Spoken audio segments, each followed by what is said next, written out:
And the river still shines and shimmers in the light as it did in our grandfather's day, when they rode all night to fish in the morning and lived in Willapa Bay. In the middle of the 8 o'clock hour here, or winding down the 8 o'clock hour, our third reader this hour is Annie Howell-Adams. She's hailing from San Juan Island up in Washington. There's another place I love. I spend quite a bit of time there in the spring and the fall. She fished for 12 years, trolling in Southeast Alaska, starting with a 13-foot open skiff, hand trolling, owner-operator of the fishing vessel Marvel. 13-foot open skiff, that's pretty gutsy fishing right there. All right, well, let's welcome Annie to the stage. Whoa. I've got 2 pieces I want to just give me some good sound right on my...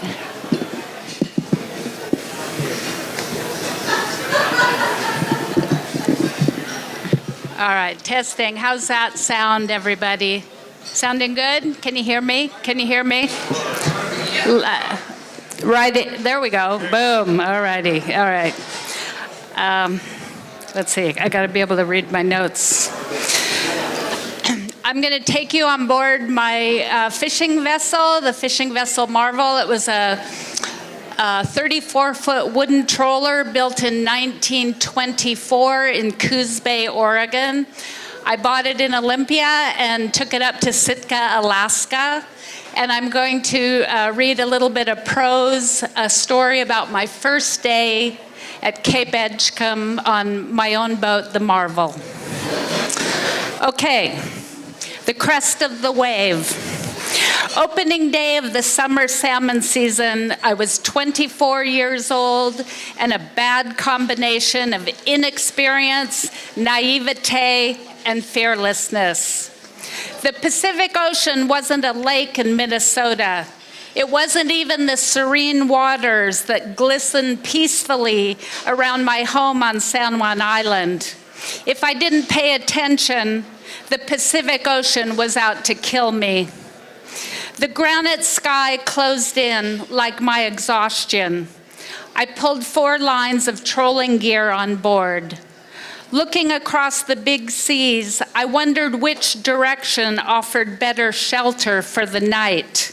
From Cape Edgecombe at the northern tip of Sitka Sound, 2 possibilities emerged. One behind an exposed volcanic island, St. Lazaria Island.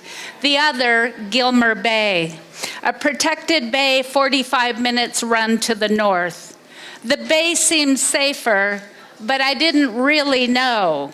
What did I know on opening day of the salmon season with my own boat, Marvel? Very little. I unrolled the paper chart of Sitka Sound and calculated the distances to both anchorages. Lumpy southwest swells broke on our stern, pushing Marvel along. Between the lack of sleep getting ready for opening day, seasickness, and being tossed around in the cockpit, I was more than ready to take a break from the intensity of fishing in big ocean swells, waves the size of city buses. Since untying from the Sitka dock early that morning, in what seemed like days ago, I hadn't developed a secure trust in the high combing surrounding Marvel's cockpit to wedge me in place as I trolled for king salmon in a fishable but rough ocean. My movements felt awkward, tense, exhausting. My first day of the troll season took months of preparation. Over the winter, I found Marvel for sale at the very bottom of Puget Sound. I knew immediately it was the boat, the one for me. The previous owner was more than happy to sell her. He showed me a few things, We worked out the finances, and I took off for Seattle. Fisherman's Terminal in Ballard was the best place to prepare for the upcoming season. I had a slip on Dock 6. I tried to understand all the equipment on the boat, the diesel engine, the most mysterious part. But I was a sponge, soaking up as much knowledge as I could. Fishermen offered their advice if I asked, but in the beginning, I hardly knew what to ask. The specific language of motors was foreign. Alternators, fuel injectors, 12 volts, transducer, transmission, what did it all mean? How was it supposed to work? And what was I going to do if, God forbid, anything broke? I took a couple of classes, navigation and diesel mechanics, over the winter at a marine school in Ballard, but almost none of it made any sense to me. In spite of that, I kept going all spring, determined to make it to Sitka for the opener. It was no small feat that I had made it in time up the inside passage, Seattle to Sitka, without mishap. With all the lines rigged, I caught a modest amount of salmon the first day of the summer troll season, skipper of my own boat. I was happy for the catch. I didn't have a network of fishing partners yet, no one to radio and ask their advice. Where's the best place to anchor off the Cape? I would have asked had I known someone. I only had a chart and a weather report to go by. Hello all stations, hello all stations. Marine forecast for Sitka Sound, overnight and into tomorrow. Winds 20 knots from the southwest. Same as today, I thought, big sloppy seas. Gilmer Bay would be a better anchorage. I pored over the chart again.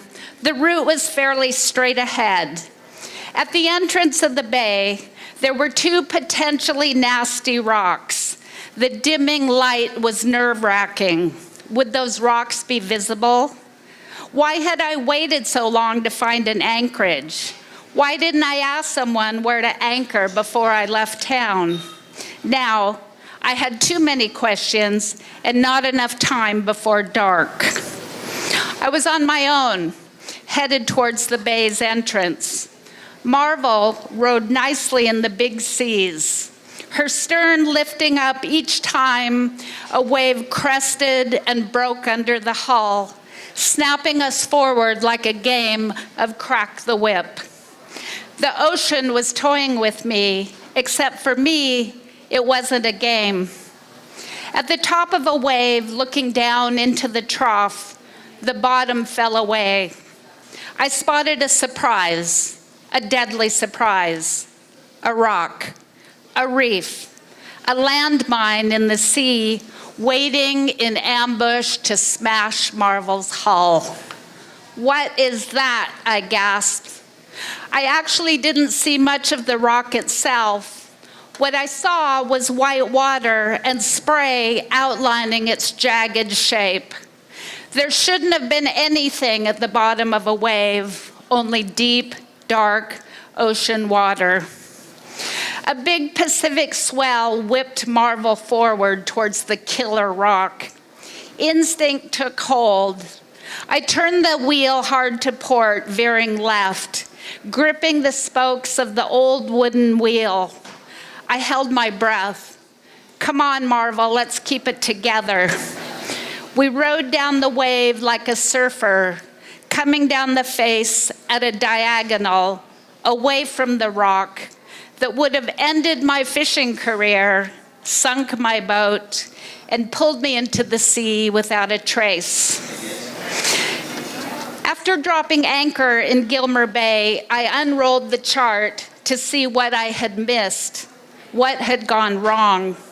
There it was, a tiny, dreaded star mark indicating a half-submerged rock hidden at high tide, visible at low tide, and in big rolling seas, dangerous as hell. I misjudged my position. I was closer to land than I thought. The ocean currents flooding around Cape Edgecombe had swept Marvel inshore. This is when all the what-ifs avalanched in my mind. I fumed at myself for not knowing where I was, but mostly I felt ashamed that I'd made such a terrible, inept mistake.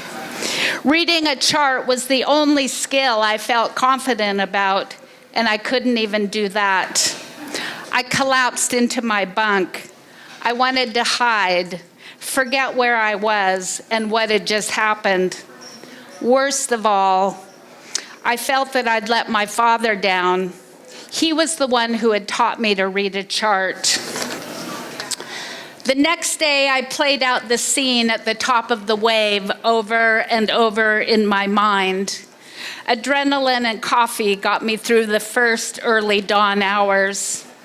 During the morning bite, I immediately started to gaff salmon aboard. The rhythm of work calmed me down. I felt the roll of the boat and worked with it. The rough seas eased. Thoughts and old memories bubbled up. Then, all at once, I was a kid with my brother out in our skiff. Every summer growing up, I was the lookout, stationed in the bow of our little open motorboat, watching for kelp or logs or things that would tangle up in our propeller. All those joyful summers with sun and wind blowing in my hair, stationed in the bow of the skiff with a big orange life jacket tied under my chin, watching, looking for anything that shouldn't be there, prepared me for the moment on top of the wave. I knew to look out, look ahead, look across the bow, look for danger in the water, that white foamy spray I saw in the dim evening light. It was by the slimmest of chances I saw something that wasn't right. In the 12 years that I commercial fished in Alaska, I experienced nothing more dangerous than on that first day. Sharks, storms, breakdowns, all kinds of frightening and wondrous things alike. But that rock at the bottom of the wave was the scariest close call of my fishing career. I never told anyone about it until now, 40 years later. A bad memory to put in a box, lock up tight, hide somewhere in my house of shame, never to be spoken of. Alaska's riddled with stories of vessels that disappear, sinkings without maydays, boats that never make it back. If I say I was lucky, that is the truth. Double lucky. First to be there in the game, and second to survive it.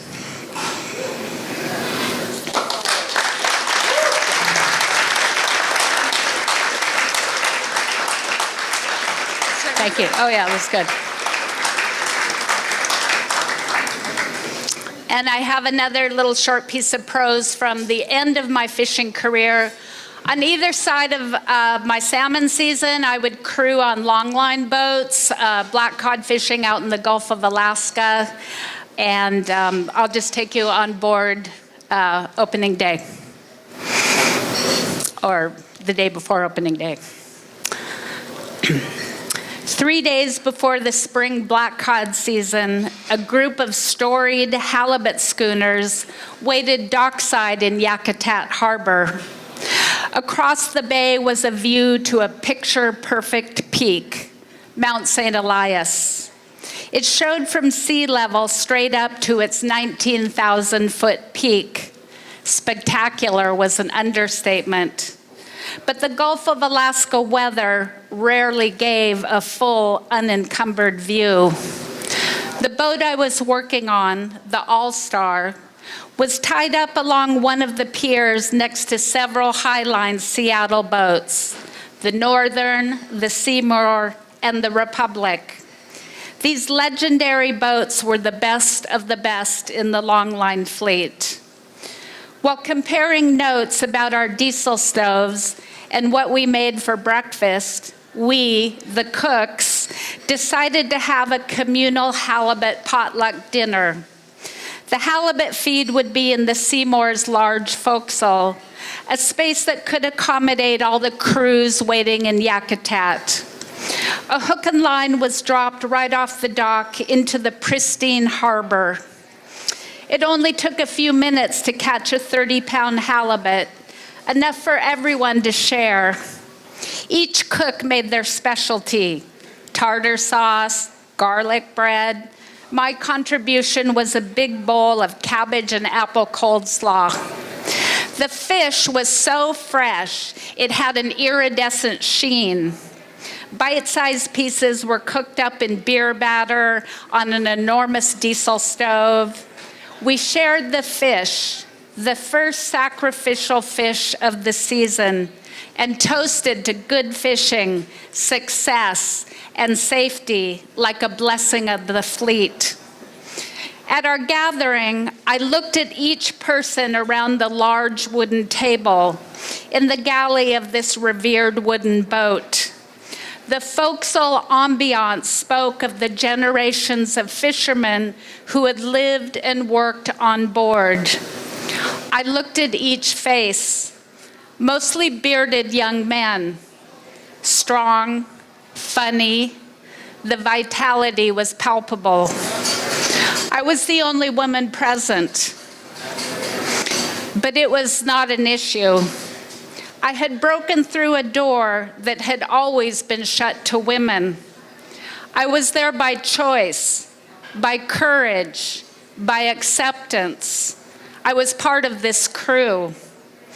If ever there was a moment that said fortune favors the brave, it was this moment. The day before the opening was the calm before the storm. We all knew what lay ahead.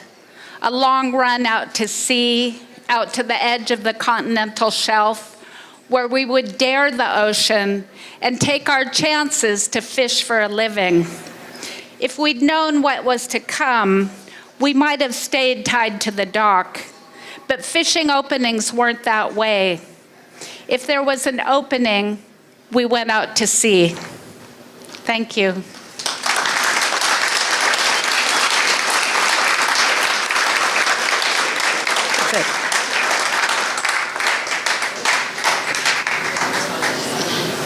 Well, it's good night, Joe. Guess we've had us a time. Wore a hole through them cards and you took my last dime. But you ain't beat me yet. You've had plenty of time. Ain't there nothing two old fools can't do? Better get on your way. There's a breeze blowing easterly. You're a slowpoke and it's no joke. You ain't what you used to be. Those clouds on the moon make it harder than hell to see, and you know it's a long way to go. And it's good night, Joe. Don't forget to put plenty of coal on the fire.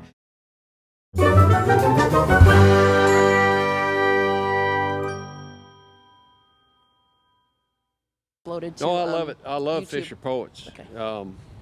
Wait, don't talk anymore. Let's make sure I got a microphone in front of you before you say anything. Okay. Thank you so much for joining us. I am so thrilled to have you right next to me. Please tell us your name, and I want to say what would you say about your performances? So I'm Ron McDaniel from Sulphur Springs, Arkansas, and if anybody's seen any more of these videos, they're going to be like, what doesn't belong? And that would be, I didn't come here as a fisher poet. I came here 17 years ago, invited for just kind of a cross-cultural, and I thought I'd come here figuring out what are the differences between cowboys and fishermen. And I found out there aren't that many differences. There's a lot of similarities. So they've allowed me to come back every year. I'm somebody nobody's ever heard of.